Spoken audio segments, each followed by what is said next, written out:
everyone, Pinay Neskaylee here, annyeonghaseyo. Today guys, I'm going to show you yung isa sa pinaka-interesting na products na makikita mo dito sa Korea pag kung sakaling nagbakasyon ka o kaya nag-stopover ka. Makikita mo to sa mga duty-free shop or sa shop sa airport.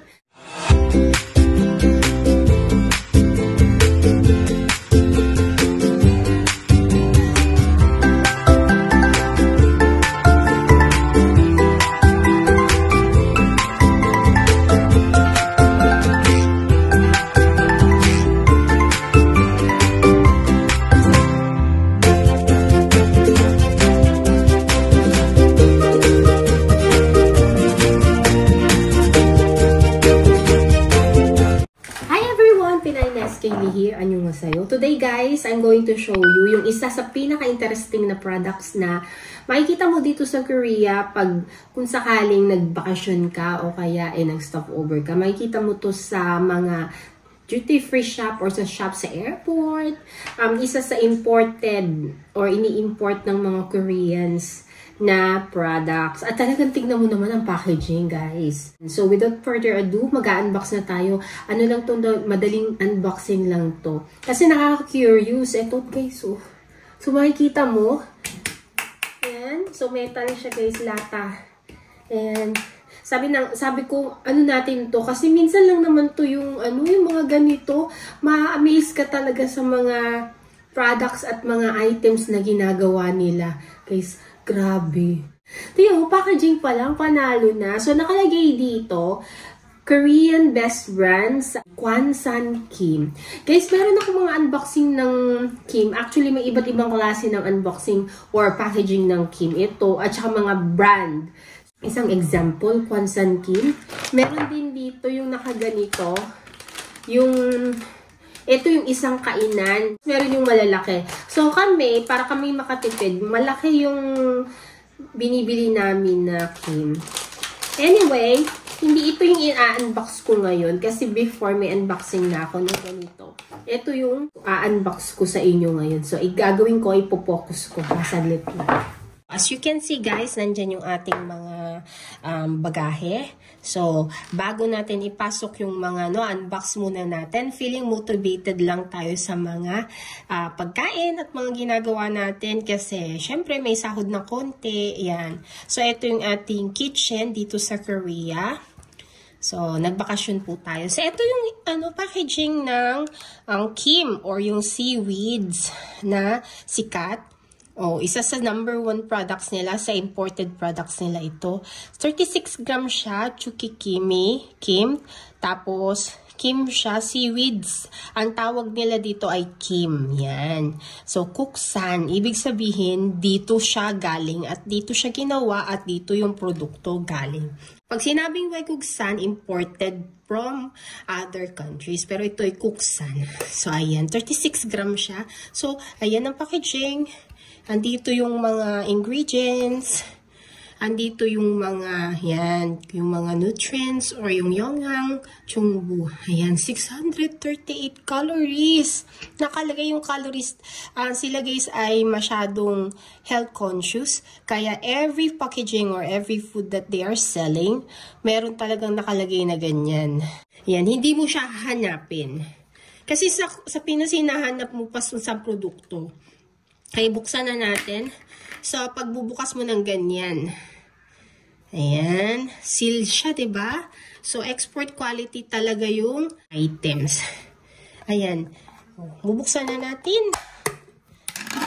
Ayan na. Ayan na, bukas na.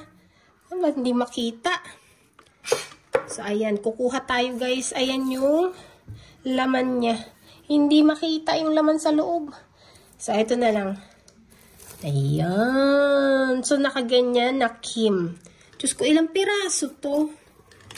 Oh my God. Tignan natin kung ilang piraso. Basta, ang nakalagay lang dito is 36 gram.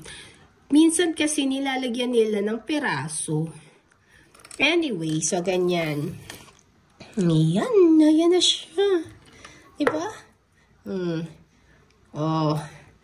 Saan ka pa? Diba? Nakaganyan. Ito yung aking anak na si Ina. Siguro kilala niyo naman siya, guys. Meron akong mga videos nila nung maliit sila hanggang ngayon. Oh, yung mga memories nila. So, ayan. So, simpleng-simple lang. Ayan, pinray na siya, kaya malutong. So, ang seaweeds na to, special seaweeds, meron buwan na pwedeng na lumalabas siya. So, ayan. Mas masarap ito. Jajang! Masyadong bulky. So, kainin natin. Masarap siya. Masarap. So, ayan lang, guys. So, ito, ginagamit ito ng mga bata or mga ano, sa paganyan, oh. Okay ba? Maganda ba ako?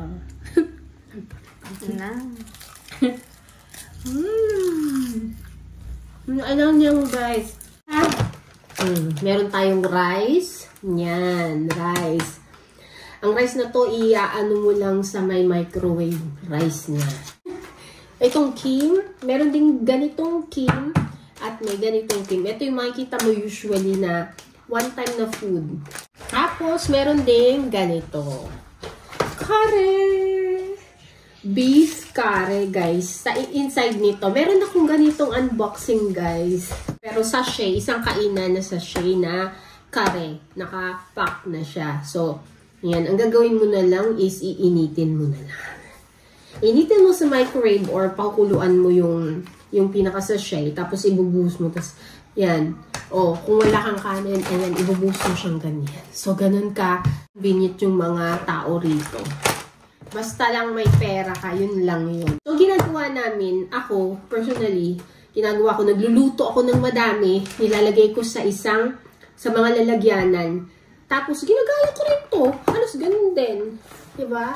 So, ganun yung technique ko para hindi kami palaging bumibili. Pero ito kasi, okay to sa mga nagka-camping, sa mga nagmamadali, sa mga gustong mabilis ang pagkain, o kaya sa laging yung naghahabol ng oras. Ayan, o sa mga single. Pero, syempre, hindi na ganun ka-healthy yung items. Just in case na pumunta kayo dito sa Korea at makakita kayo ng ganito, masasya kayo at makikurious kayo. So, try nyo para malaman nyo kung ano yung lasa. So, ganun lang po. I hope you enjoy my unboxing for today. See you tomorrow, next video. Bye-bye! God bless you. 안녕히 계세요.